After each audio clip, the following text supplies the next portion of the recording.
Coming again to, of course, Imaginative Day 2.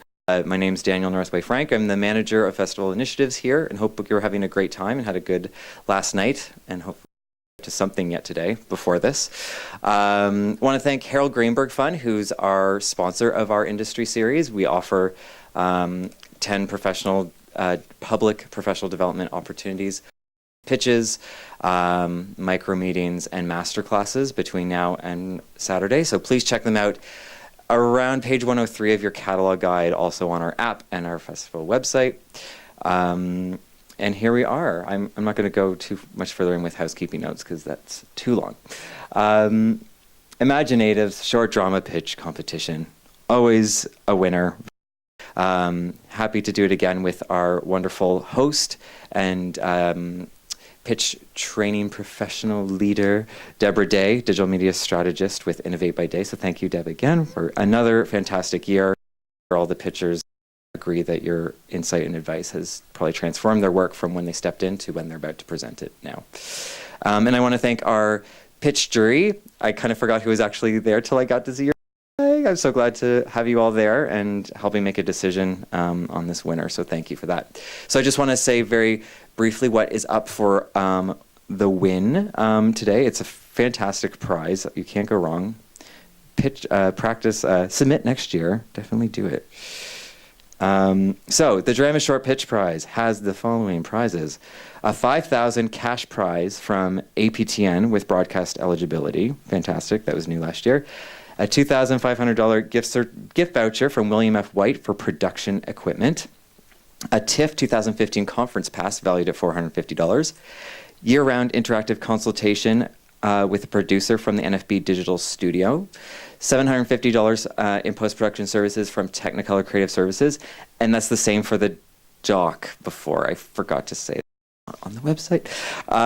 And last but not least, an Imaginative-supported Kickstarter funding page, which we hope you'll take advantage of. We're ready and waiting when your project is ready to try and get more support in various ways. We're happy to help you through our networks. So without further ado, I will lead it to Deb Day to take us through the run-through of the day. And last but not least, the winner of this award will be announced at our awards night, which is free to attend Saturday, October 25th at 8 o'clock p.m. at the Revival. It's not close to here, but we'll have shuttle buses leaving here at 7:15 and 7:30 on the to Revival to come and attend. Tickets for the award, there's limited available at the box office starting tomorrow at 10 a.m. So you can go and ask for an awards night ticket and just pick one up and just show up. Fabulous. It should be amazing. Candy Palmiter's doing at the Candy Show is hilarious. The script is going to be awesome. It's going to be a fun night. Star-studded. Followed by...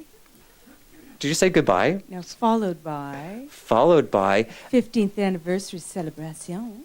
Imaginate's 15th birthday celebration. Special Hooray. things from the Mohawk Girls. Anyway, that's at the Hart House, at U of T's Hart House Great Hall. I think tickets are $12 or $15 right now, but you can buy them downstairs. Should be a witness of A Tribe Called Red is performing, Chris Dirksen, and art by Red Pepper Spectacle Arts. 9 to 1 p.m., 1 a.m. That's it. Fun. That's the time we all party. Hope to see you there. Thanks. Thank you, Danielle. Okay, so how it's going to work for those who were not in the earlier session and for those who are, I apologize for the repetitiveness, is we're going to introduce you to our 4 jurors, and they're going to speak for a couple of minutes with all of us about either how to access their money or be recognized by them and the different programs, and we're going to hear from 2 filmmakers as well, which is great. Then we're going to hear from our 4 pitch teams, 5 minutes each to pitch their project, and then a 5-minute Q&A period if there are questions by the jury. After that, if there is time, we will take a wildcard pitch, which is not eligible for the award. However, it gives great exposure to you. So is there anybody in the room who may be interested in doing a wildcard pitch? Right on. Fast with your hand.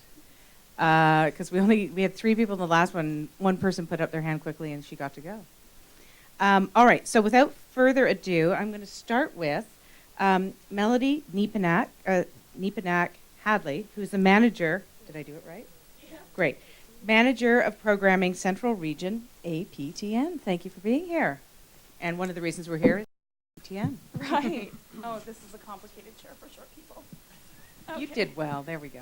I actually, is this on? Yep. Hello. I actually said to her, I was like, if I fall, you have to, in solidarity, fall immediately after I. Yeah, we had a nice bonding moment. Did you notice I was at the ready? I appreciate it. Thank you. Okay. So as Deborah mentioned, I am the manager for the Central Region with APTN. A lot of you are familiar with what APTN is. It's the first Aboriginal that makes programming for, by, and about Aboriginal people. I'm going to speak specifically about what we look for, or what we are looking for right now. I actually brought this up as a little cheat sheet so I don't leave anything out. I'll try to be brief. All right, so our target market right now is 20 plus. We do have 3 groups within that, 20 to 34 to 49, and then 50 plus. Typically, we do look for series. The 13 by 30 series is a format that works really well for us. They are standalone episodes. It can have a serialized, for the entire series, but it really works out better for us if they can stand alone, so that we can, play them out of order and repeat them and schedule them nicely and easily. So while you are bringing projects to APTN, definitely keep that in mind. Some other things to keep in mind are not to forget the DM components. A lot of times people will come to the network and have a really great idea, but haven't even factored in a digital media component. So that's something that you should definitely keep on your radar. And above all, I would like to say develop. A lot of people come and want money for production and licensing, which are the same. They want money to go to camera. It's really come and you develop your concept with APTN. Concept development, is open year-round. So those materials are on our website. You can go on, take a look at our development application, prepare an application, and send it in anytime. As I'm not sure if anyone is parade presentation, I believe it's tomorrow morning, but that actually will touch on our review timelines. That is definitely something to check out, because then you're going to have a better understanding of how APTN relates with our producers. If there are any other tips I can give you, it would definitely be when you're bringing your project to APTN that is easy for us to grab onto. I'm not sure how everybody is with our process at APTN, but basically you bring a concept to the network, whether it be development or for licensing. You bring it to the manager in your region. As I mentioned, I'm representing the Central Bureau, so that's Saskatchewan, Manitoba, Ontario, and the North. So you would bring it to me, and then I have to actually take it to the much larger selection, which brings together all of our regions. So we have an office out in Vancouver, which the manager is in here now, but we have the other one. We have 2 other managers in-house, which I'm going to make them stand up. Jean-Francois Bomsawin, he is our manager in the Eastern office. And then we also have manager of acquisitions, Linda O'Shaughnessy. Thanks, guys. Those are the people that you'll see for your various regions, or if you're doing an acquisition, which you can come and talk to either of us or any of us, and we can give you the skinny on how acquisitions shakes down. And when you to APTN, it's their job and pitch it to that, to pitch it to that larger group. So you want to bring something that we can grab onto, turn around, and really sell to the committee. It's extremely competitive, and so to give you the best opportunity, you really want to formulate something that, you'll develop, you have your whole package of, your whole proposal package that you can wrap it up in one brief synopsis or one log line, so we can turn around and go to the larger selection committee and say, I'm bringing you a series that is this, this, and this. That's all we have. Oh, wait, I think I actually have one more note not to forget. Oh, I just wanted to say thanks in advance to the pitchers today. It is definitely hard to go and put yourself out there. So I want to thank you for the time and the effort that you've put into your pitches today.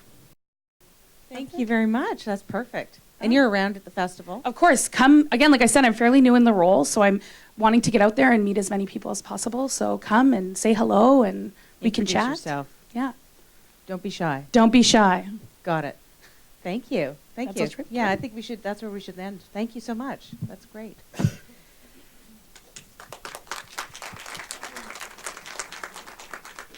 Michelle Latimer, would you join us? This is Michelle Latimer. She is a filmmaker and has a film here at the festival, The Underground. Congratulations. And you are also a programmer for several different festivals. Welcome. Thank you. Thanks for having me. Thanks, guys. Michelle, can you tell us a bit about, can you speak about programming and what you tend to look for as a programmer?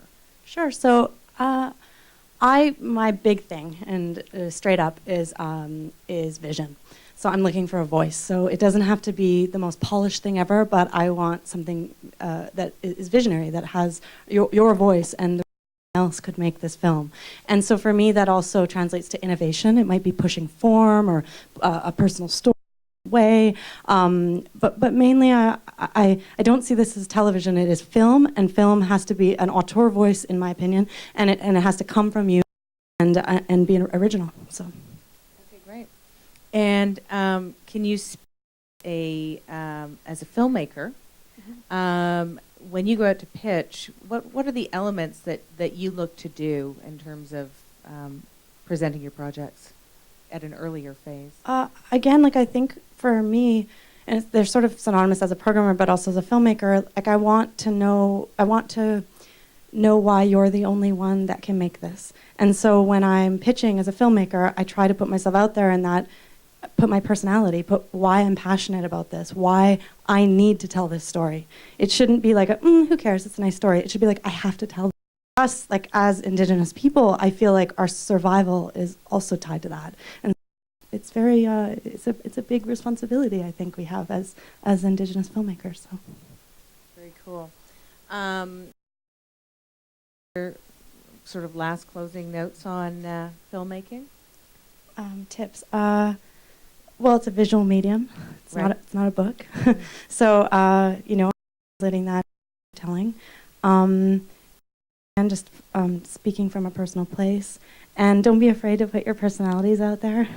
You guys all have your own coming from a place that no one else comes from. And so whenever, like, in some ways, that's what makes us really special, is that we're not a homogenized, we're not an assimilated group of our own identities, and we're all very different. We're not all Indigenous. We come from, right? And to not be afraid to put that out there and to put out who you are. And sometimes nerves get the best of you, but I feel like you can afford to put your there and speak from your truth. So, yeah. Thank you. That's great. I've got to say, the other thing we've met over the years. Yeah. Pitch. Well, thanks. And one of the things that has always impressed me about you is you work a room. You really know how to work a room at a conference. So slutty. No, I'm just joking. No, I mean it in the professional sense, Michelle. I'm just joking. No, and where I'm going with this is it is so much about relationships, right?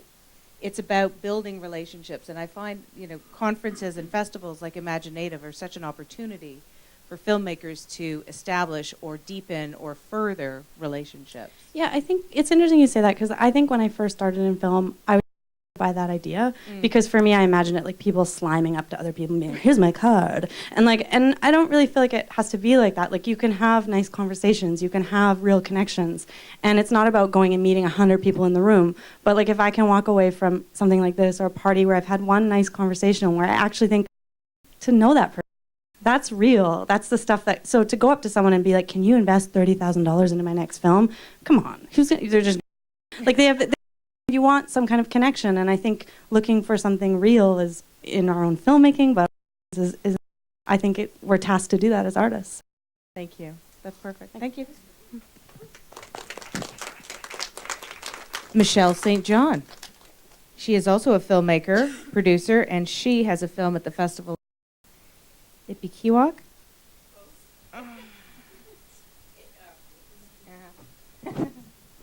Hello. Hi. It's called Ipikiwiak. It's Ipikiwiak. yeah, close. So It was close. close. Yeah. So It's all sorry. right, it's all right. Yeah, screening Um, on Saturday. I'd like to continue the conversation around being an independent filmmaker, because it's not an easy life, as many of you know. And so what kind of tips would you offer up, both from a pitching standpoint as well as a networking standpoint? Oh, that's a good question. For me, it's ultimately about story too. I mean, expounding on what Michelle Latimer said around vision and voice.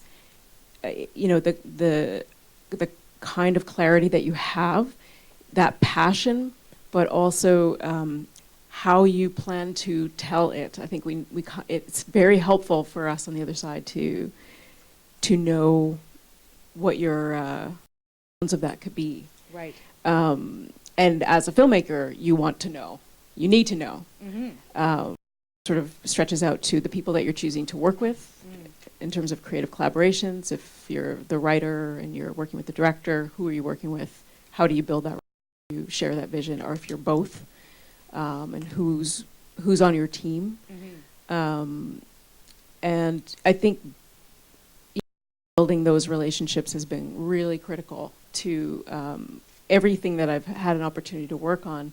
It's been with people that I trust, that I know. They're long-standing relationships that are built on out of a creative care that emerges out of something, out of all these stories. Okay, so what about for the person who's maybe newer and doesn't have that, the longevity?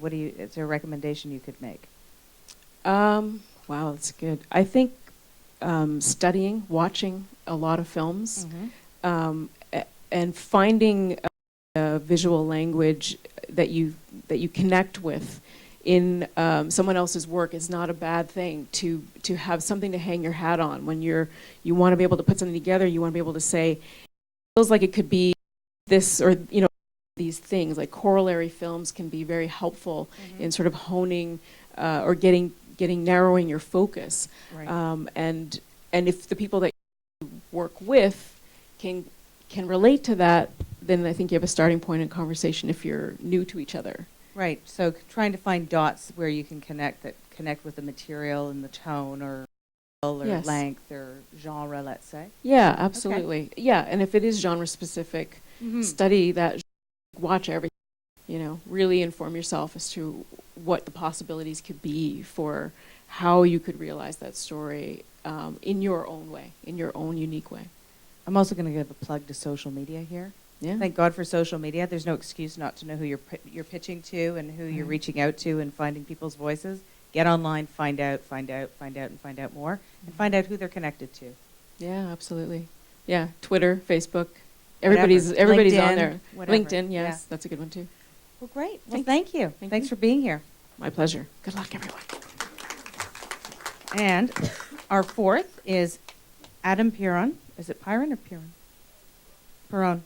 Okay, I'm really not. Short film programmer for Sundance Institute. Thank you for being here.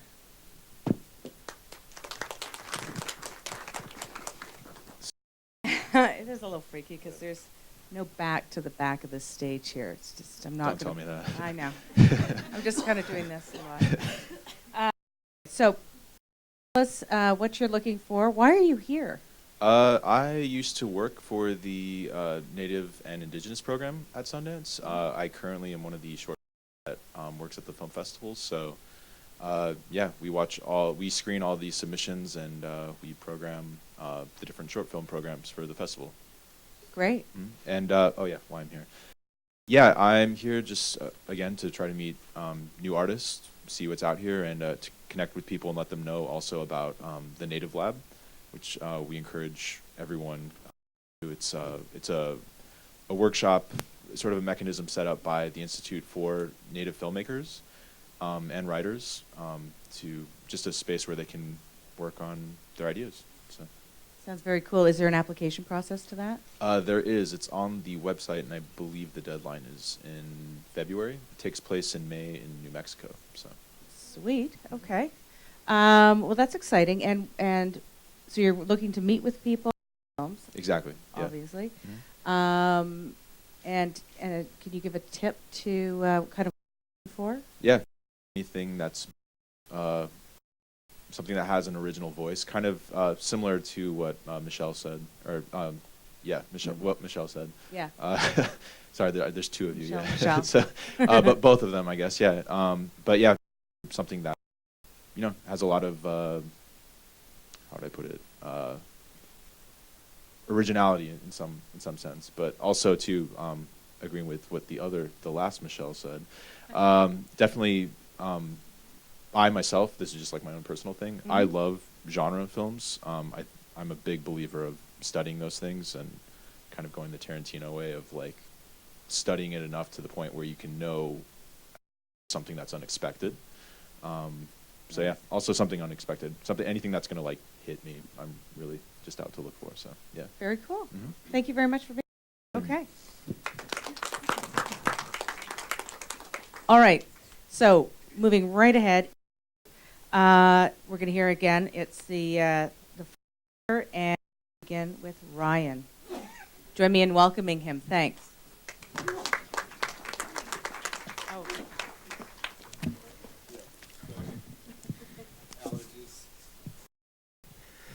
My name is Ryan Cunningham.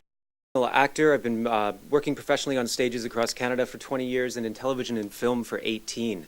I'm currently a reoccurring character on Blackstone on APTN and for season premiering November 11th. And I'm currently the artistic director at Native Earth Performing Arts here in Toronto.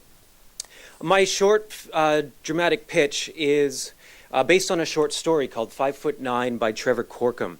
I was asked to perform this short story at a cabaret in Edmonton 6 years ago. And going over it, I was discovering rhymes and rhythms in it and decided to present it and perform it as a slam poetry piece. It was hugely successful and has never left my brain since. Over the years, it is slowly more thinking about how to create it into a short film. The story, 20s, 30s, who is recounting the 10 events leading up to death. And it's him talking from the moment in between the spirit world and the physical world, recounting that. The story is him in his boring daytime office job online on an online dating site, sets up a late night hookup with an older gentleman who has a t-shirt that says Daddy Knows Best. The story follows him around Vancouver to iconic in Vancouver, Burrard Street Bridge, English Bay, the AG, the Vag, and looking at the mountaintops and the skyscrapers. Follows him to his condo where he gets dressed and prepares for the evening. As he looks at the sliver of mountains he can see through the skyscrapers on his balcony. He then goes and to the condo of the older gentleman.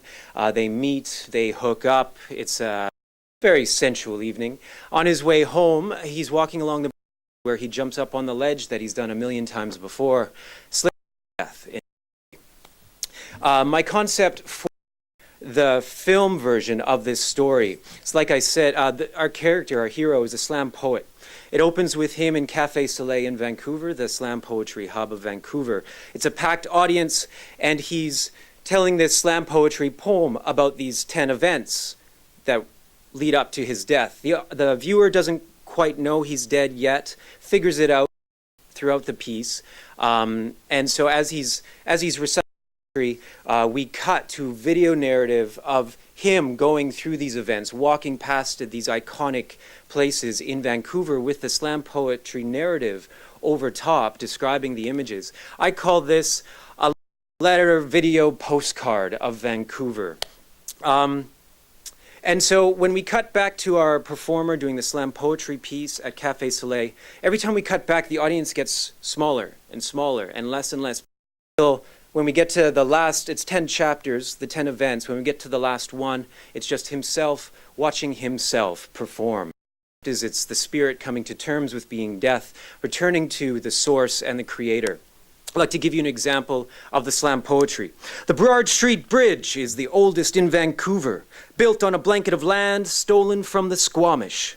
It's because of this, just the crude, salty resin of whatever trace was left of him. Elemental essence, lust, the residual forensics. I have a producer lined up in Vancouver, Cowboy Smith. He's a filmmaker, director, and producer, Blackfoot. And he's part of a film group collective that operate and help each other out in Vancouver. He loved the idea. He said, hey, I'd like to producer, help you go through all the steps as my first-time filmmaker. He works with an editor, Rio Mitchell, who's based in Montreal. That's what she does for a living. I've worked with her in other capacities, and she's fantastic. He said he has a DOP in his collective. They share resources and help each other with their projects. The development plan is between now and February. I work with Trevor Corkum, the writer of the story, who loves the concept. We'll develop it because some of the sections need to be tweaked for the slam poetry. In February, in Vancouver for the Talking Stick Festival, where Cowboy and I will start our pre-production meetings, setting up the plan.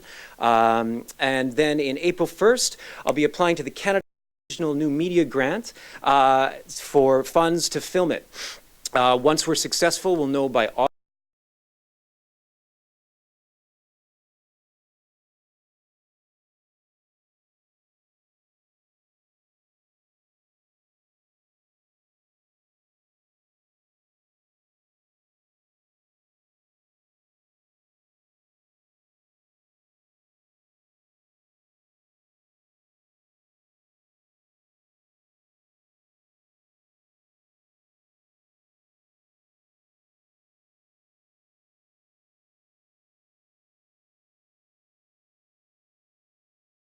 I didn't have time to go into it. The story really questions what is our fate? Is it just random acts? If it wasn't, there's reference to technology and how that's affecting our life. If we weren't able to go online and hook up within minutes, would our lives be, would turn out the way they actually are? And does that even matter now? Because it will, inevitably. There's also a lot of questioning and reference to how all of history, including the prophets, whatever religion you're from, have led to this progression of where we are now in life. There's also the question of death. He questions whether it will be deemed a suicide, whether it be a murder or an act, which affects him because there's a moment when he calls his mother on the way to the bridge and doesn't get the message. And it's that, so it alludes that we all have to people close to us die in ways we don't know. And piece which was inspired, the slam poetry inspired Jackson, and I didn't know how much this would resonate with his life, beginning, middle, and end too. And so I think it's really, yeah, I didn't realize this connection until I started doing the pitch. And so it's also honoring the world of slam poetry, especially in Vancouver. Thank you. Great.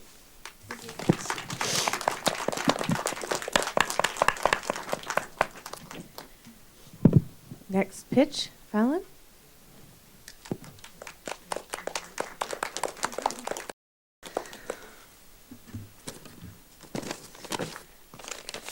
One second. All right. Okay. Good afternoon, everyone. I would first like to acknowledge the Mississaugas of New Credit, the Métis Nation of Ontario, and the Haudenosaunee Confederacy. My name is Fallon Andy, and I am an Anishinaabe from Couchiching First Nation, which is 4 hours west of Thunder Bay, Ontario. I am a two-spirited woman who recently graduated from York University's Fine Arts program with a BFA in Visual Arts. I am the director and editor of 5 indie films, one of which I submitted to an open house at York, where I was awarded a prestigious residency at the Hermitage in St. Petersburg, Russia. My film Continuous Resistance Remix also debuted at the Propeller Center for the Visual Arts Gallery at the Jury BFA Senior Show in Toronto. However, this is my first time at Imaginative. My new 25 called Indy and Jules Auto Repair. It is a love story that focuses on gender roles and community organizing. I am in the early stages of development. A woman who is passionate about community organizing as a means of sovereignty. This story speaks to the need for two-spirit people to be community leaders and healers. The main characters are 2 queer Native women in a committed relationship. The story takes place in Fort Frances, Ontario, where I was raised. The story opens. After a encounter with two native men of local competition, Indy and Jules seriously consider closing their auto shop. After a heated debate over the business's future, he consents to closing the shop for the day to allow them to cool off. While performing errands, they see on the community bulletin board a want ad, programming space. They decide to follow up and offer their auto repair shop as space. Evo, a 19-year-old Ojibwe man, arrives at Indy and Jules' shop after learning women's hand drumming would be hosted there in the evening. He strongly appeals to Jules to allow him to participate, even though he has been taught that the hand drums belong to women. After discussion with all the women and strong encouragement by Jules, they allow Evo to join them. After a particularly good session, Jules say goodnight as a parade of women hand drummers exit the shop. As they leave, Indy and Jules receive compliments. "Oh, you're so wonderful. I will definitely send my son tomorrow." The following days, Indy and Jules' auto repair seems to undergo a dramatic transformation. The shop is lively with customers, most of whom are hand drummers or their family. While installing a new bulletin board inside the shop, she begins chatting with women waiting by the counter. They ask, "When is the next hand drumming session?" Jules responds, "Just working on that now with our new bulletin board." Another woman strongly insists that nice young man comes to the next session, Evo. At the next session, with Evo present, the women take a break and discuss space, or lack thereof. They complain their programming interests are always pushed to the side for bingo, hockey, basketball, big drum, etc. This ultimately leads the women to consider planning a Sisters in Spirit vigil in an effort to reclaim their rightful spaces and roles. Following the decision, a montage of community organizing takes place with no dialogue. It shows only the actions necessary to make the vigil happen, with Evo offering plenty of assistance to the woman working on the ground. A shot of a single candle slowly zooms out to reveal the community of women holding all their own candles. Indy opens the Sisters in Spirit and share the purposes of these ceremonies. He honors Evo with his first hand and acknowledges his role in the community. She shares on the importance of youth leadership and organizing. The women march to the competitor's auto shop, where the two native men work, who were harassing them in the beginning. And what they ultimately do is invite them to join the community and join the circle. And the film ends with a shot of them, full circle, holding hands, and Indy and Jules and Evo all smiling. Thank you very much for having me.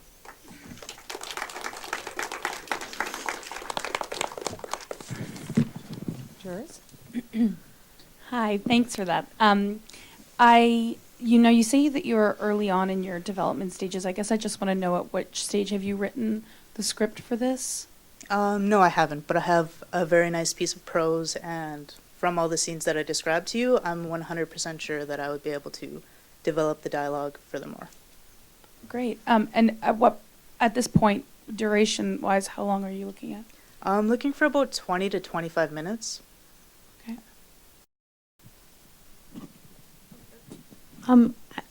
So that's I heard you when you first said the 25 minutes, and that was the hang up for me, just because that's. And so I'm just curious, like, in terms of, you said you have a piece of prose, and like, what's kind of made you feel that you need to tell it within that time frame? Because you summed up the story quite like efficiently, I thought. Thank you.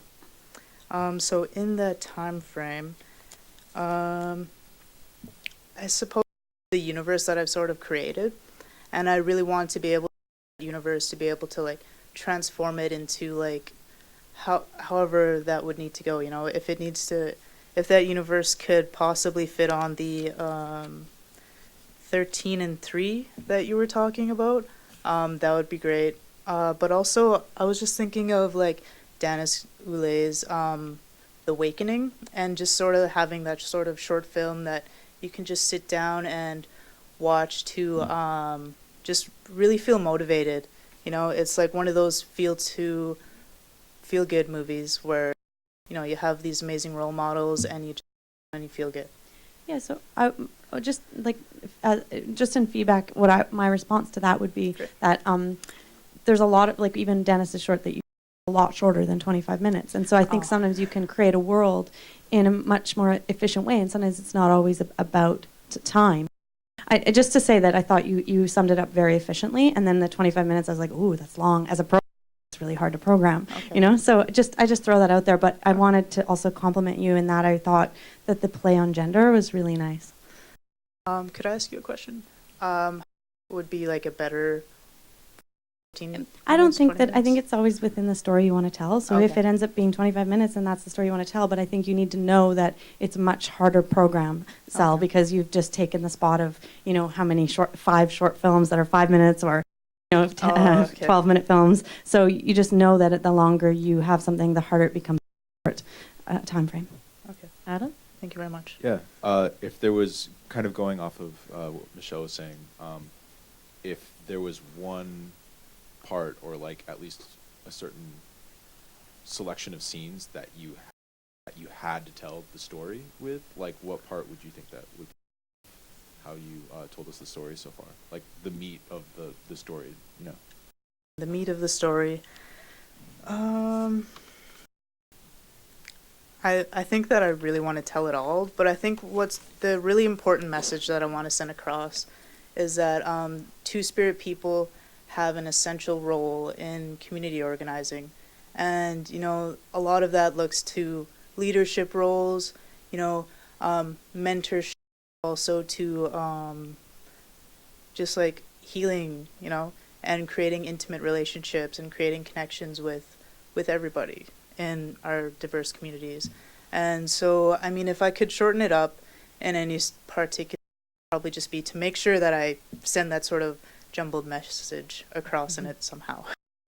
Yeah, thank you. Hi.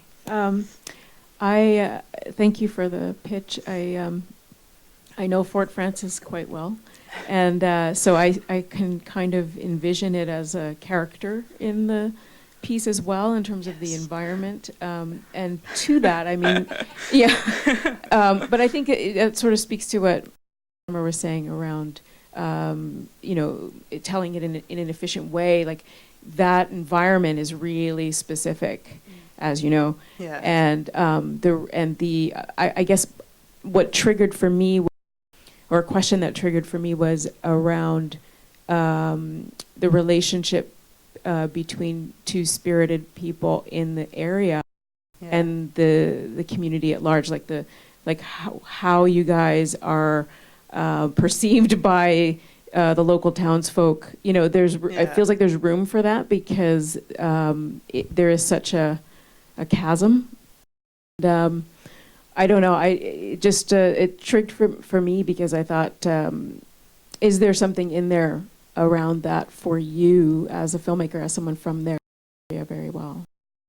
You mean, like, is there a space to, like, make them? Do you mean, is there people there? No. I guess I'm not articulating that well. Fort Frances as an environment, like this particular story, Two-Spirit healers coming together, this sort of violent.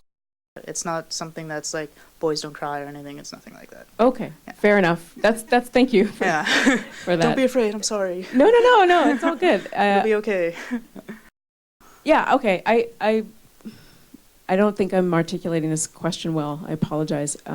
It's okay. Really, I was getting to wanting to sort of drill down into the relationship between the native Two-Spirit community there and the community at large. Is there an impact? Is there a? Oh yes, it's political and all kinds of things. But like, I think I shot at creating really strong relationships with the town people and also with the nearby reserves. So from my Couchiching First Nation, Sarah Mainville is actually a chief. She also has like a partner and a child. And so, and there's also like a couple other marriages, Two-Spirit marriages that are on the community as well, who would be very interested in helping. But also, I think I have a very good relationship with the with the youth there, and also with the like knowledge keepers as well. So I think that it would just be like a really great opportunity to bring a great story that like everybody within the community could help on. You know, it would really be like a lot of community building, a lot of community connections, and a lot of like talking to each other and sharing great ideas, and something to be really excited about. Fantastic. Okay, thanks. Thank you.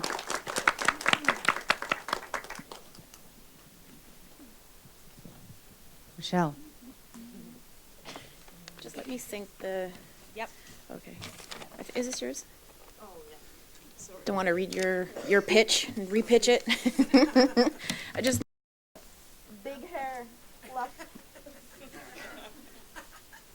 You'll understand why. Trust me. Okay, I'm ready. Shall I start? Okay, start. Oh, sorry. Hi, my name is Rochelle Whitewind, and I'm a hairdresser and a makeup artist, and I also work as an actress. I'm currently starring in a brand new TV series called Mohawk Girls, which will premiere on APTN and Omni TV November 20th. I was also here 3 years ago to pitch a docu-series called Dream Big. I did not win. I actually up with Mohawk Princess Pictures, and the series was green 13 episodes by APTN, which we are in development right now. So I'm actually the creator, co-creator of the series, today to pitch my 6 to 8 minute hair confession. So I'll be playing the role as the hairstylist, I mean, obviously. And I would also like to be co-directing this film with Pepper Obomsawin, who is also the co-creator with me on Dream Big. And this is my first time pitching a drama comedy. So here we go.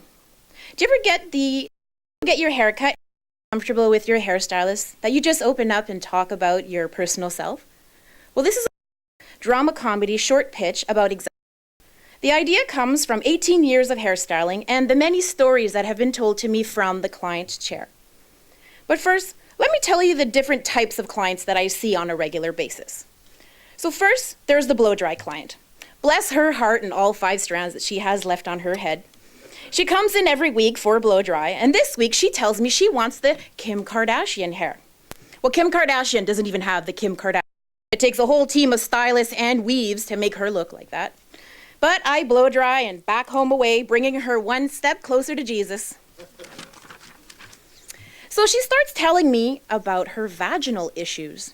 I mean, why would I know the answer to this? I'm a hairstylist. Would you go to your banker and tell them this? But for some reason, and maybe it's my smile, clients feel the need to just tell me. Blowout client, who I see about every 3 months. She's really pretty and funny, and was telling me about her boyfriend, who's now her ex, but he's still calling her daily and wants the benefits of her friendship. Yeah, we'll call it that. But she doesn't know why he's not taking her out for dates or bringing her to see his family. I mean, come on, the signs are all there, right? He's got the cake and he's eating it too. So I decided to show her this inspiring video, so it would be a very nice and polite way to tell her and give her the hint that, honey, he's just not that into you. But needless to say, I saw her again the other day, and for the next 2 hours, I stood there behind her and listened to the same broken record of the boyfriend/ex/friend or whatever he is. So are hairdressers the new age therapists? So then I have the men's haircut client. Poor lad. He's married to my other client, who we'll talk about later. He's in my chair about every 4 weeks for a haircut. He's a good-looking, but he's very loyal. And I've been cutting his hair for about 5 years now. So he's confided in me and tells me about his major health problem, balding. So for the last 2 years, he's secretly been taking a prescription pill called Propecia for premature balding. So now let me jump to his wife's issues to explain to you where my real dilemma comes into place. So now I have the highlight client, actually, who's married to the men's cut client. Okay, are you guys still following? Yeah. So she sees me about 3 times a year, highlighted. And since this process takes a little bit more time, we tend to talk about a lot.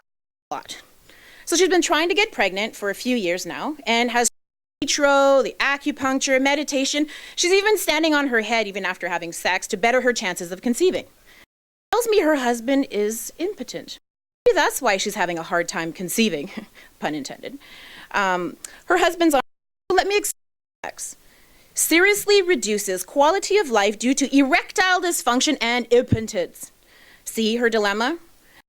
the client confidentiality and tell her why she may not be conceiving and risking the trust of Mr. Impotent, men's cut client? Hey, Jode. Oh, that's one of my men's cut clients. But he's not the Mr. Impotent. He's just my other client. So see how hairdressing can become a stressful job. And it's more than just cutting hair or styling somebody's hair. Clients trust me with their most intimate secrets. But knowing all these secrets to take on, especially 18 years of secrets. So my drama is a short comedy about true hair confessions and will explore the drama and comedic side of hairstyling / therapist and all its true stories and gossips. So thank you for your time and to pitch Hair Confessionals. Thank you.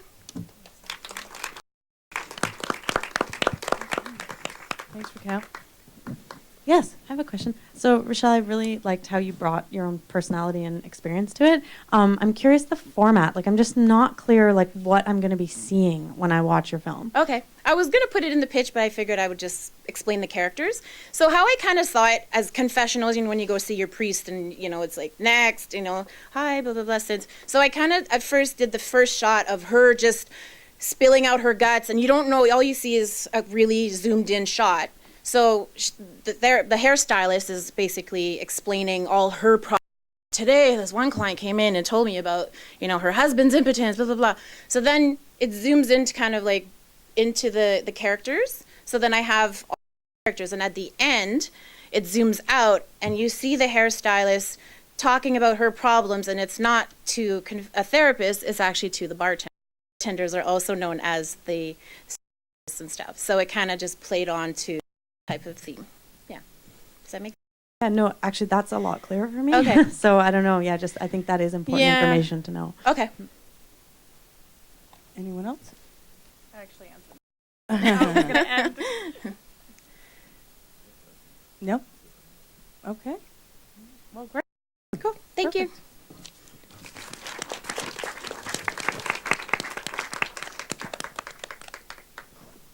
Judith.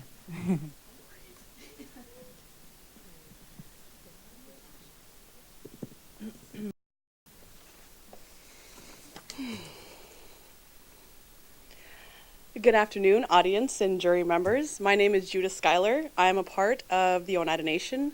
My native name means she carries the village. I have written, directed, and co-produced one, a horror film premiered here at 2009. The second a drama, Mukwa Manitou, premiered at the Bindigante Film Festival last year in 2013. So I'm here to pitch my 10-minute comedic short film, Let's Be Honest.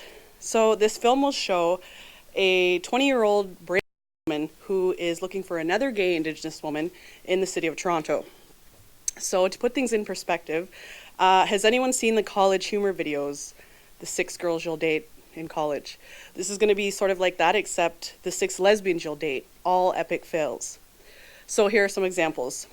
In the gay bar scene, we will meet the seemingly sweet but crazy sex toy lesbian.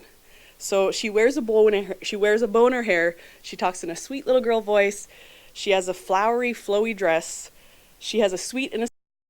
Cut to the lead sitting on a bed with a t-shirt and underwear on, as the innocent girl opens a cupboard full of dildos, all different shapes and sizes, 2-headed dildos, big ones, black ones, purple ones, and she's like, "Which color would you like?"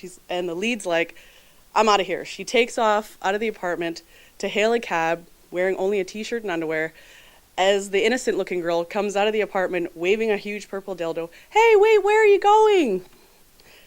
The next example I'll give you is workplace. So we have some fancy gala reception. She hangs on the arm of some man in a tux. She winks, waves you over, when she is alone. Soon the lead and the married woman are making out in the coat check. As she drops the bottle of champagne, it spills onto the floor. Then we get cut to the lead getting woken up on the floor of the coat room alone by the light being shown in by the janitor opening the door. So here we have the janitor opening the door with the lead laying on the floor with a bottle of champagne spilled beside her as she's snuggling into this huge fur coat that was the coat that the married woman was wearing. So she looks like, not that she was having a wonderful time, she looks like she's an alcoholic just passed out on the coat room floor. The last example I'll give you is the dreaded U-Haul lesbian. Now, they meet at the water cooler. She's funny, good-looking, and smart. She is a woman. She's not significantly older. She's not married. Maybe she's the one. Maybe this is going to actually work. Be a relationship and not just a one-night stand. So the lead's cell phone rings the next day after they have spent the night. Answers, hello. The U-Haul girl is like, look outside, just in time for the lead to open her front door to see a huge U-Haul truck pulling up. She slams the door, looks terrified, and says, my life would be so much easier if I just liked guys. And that's how it ends. So failures is what makes a comedy a comedy. Think of Bridesmaids, the main character's personal decline, and it's hilarious. So the same goes for the main character in Let's Be Honest. She goes through a series of women and dates, all fails. Here doesn't think running down the street in your underwear isn't funny. That's funny. So one thing I would like to add is that I love my Native brothers and sisters, and if there's one thing we're good at, it's taking a bad situation and making a joke out of it. How often does your cousin still bring up the fact that, you know, how about the time you fell out of the tree and smashed your face off that branch and got knocked out? That was so hilarious, right? It wasn't hilarious at the time, but it's funny after. So in closing, I decided to make, and I'm passionate about giving a comedic voice to the gay woman and just a voice to the almost non-existent gay Indigenous woman.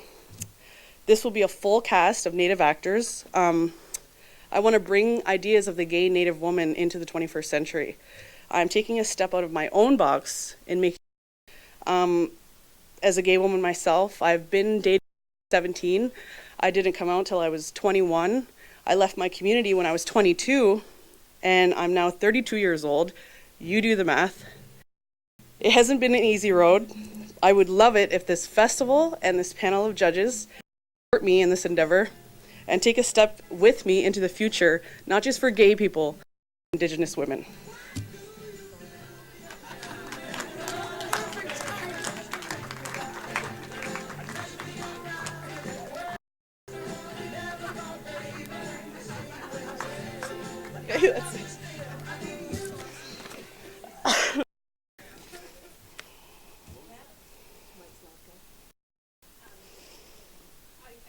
Oh, is this on? Yes. Yep. Okay, great.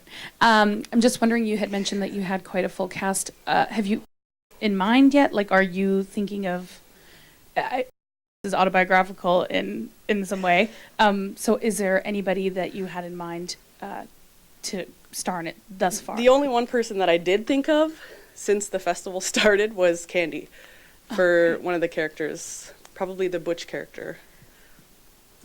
Can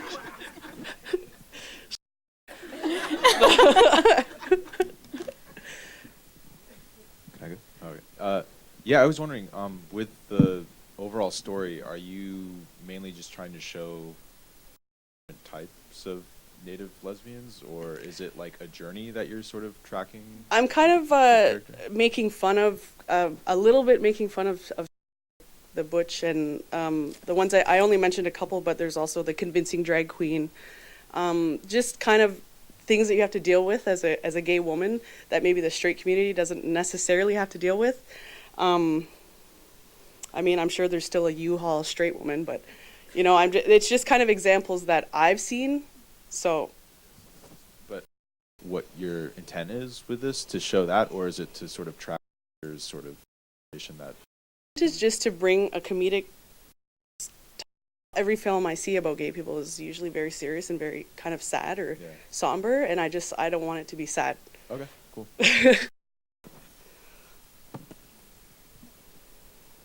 Just wondering, do you have a team assembled? Do you have people to support your development process? Yeah, I have a producer, Sally Kiawash. She's from Walpole Island. She has told me that she would be interested in producing it for me. I have my editor that I've used on my other two films. He's willing to edit again, and I also have a sound guy, Matt Thibodeau, and he's been a musician, and he's done other sound work, other horror movies, and my last movie, and he's also working on Target Square ads. So he's really well accomplished in his field. So I do have a little team assembled, yes.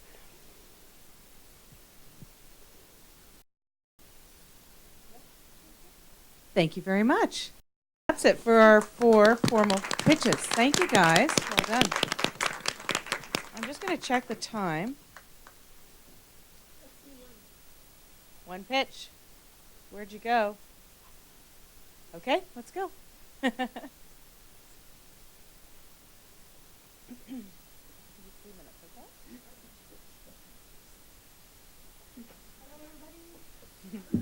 Hello, I'm an Indigenous filmmaker from Winnipeg. My name is Justina Niepen, and I'm actually half of a sister filmmaking. My sister is also my co-producer and co-writer and everything. So the film I want to present is called Beast. It is kind of a horror thriller, a psychological thriller, and it is about a pair of adventurers, 2 best friends, traveling in the I ran up here. Traveling in the Pacific Northwest, search for evidence of the legendary Sasquatch, but their journey turns into a fight for survival as they try to cling to their humanity and sanity. So, I wanted it to be kind of a very genre-specific horror film. A man trying to find a mystical creature, Sasquatch, and kind of play on the themes of old horror movies, monster movies, but also kind of weave in the 7 teachings about the Sasquatch and what he represents, and honesty, and that this main character, he's trying to find this legendary creature, but he also, in his descent into madness and fight for survival, he has to come to terms with his own past and his own humanity and his own realization about his own wrongs in his life. And then one of the things I wanted to also do with this film is that it also kind of plays on the more recent genre of horror films where kind of the man turning into animal sort of thing, kind of like a Tusk or I don't want to say human centipede, but but more on a traditional wavelength, I guess. But at the foremost, I just like making fun films, and that are really entertaining and that stick with you, and but at the same time has a message or a story that that kind of resonates with everyone, and that along with the 7 teachings that it's important things to learn, and it's a cautionary tale of coming to terms with your own humanity and honesty and what it means to be a human being. Thank you.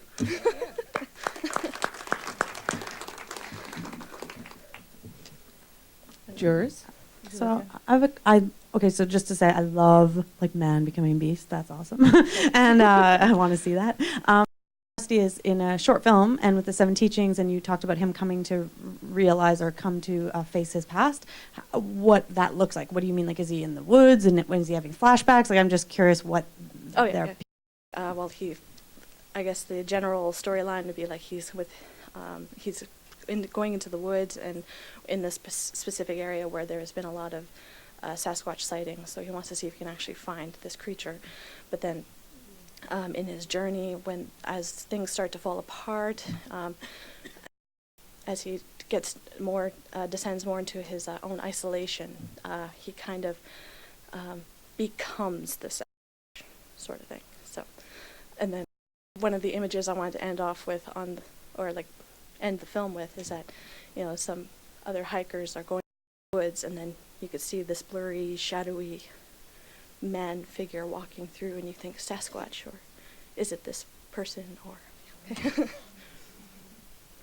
Awesome, do it. All right, I will. Congratulations, nice work. I have to compliment people who get up and do this. I know it's actually what I do is very easy because I don't have to, present my ideas. So it's really. Could you all join me in giving a round of applause to our including our wild card. And thank you very much to our jury for taking the time to come out and share their ideas and of wisdom and generosity. So thank you very much. I just want to remind everybody that the jury will be announced on Saturday night at the award ceremony. So come on out, and followed by the big 50 party, which is bound to be a hoot. And thanks also to Imaginative and all the wonderful volunteers who keep everything going here. You guys are. Thanks.